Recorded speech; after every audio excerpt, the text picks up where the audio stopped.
this way! See the most wondrous sights imaginable! Kansas is full of good men. I don't want to be a good man. I want to be a great one.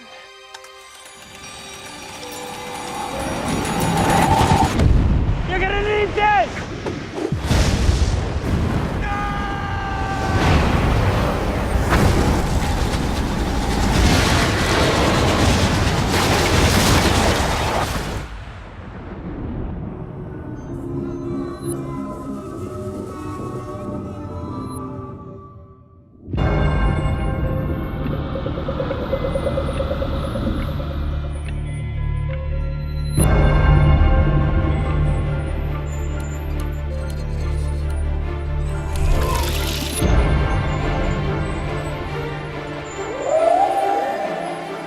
Am I dreaming? You're in Oz.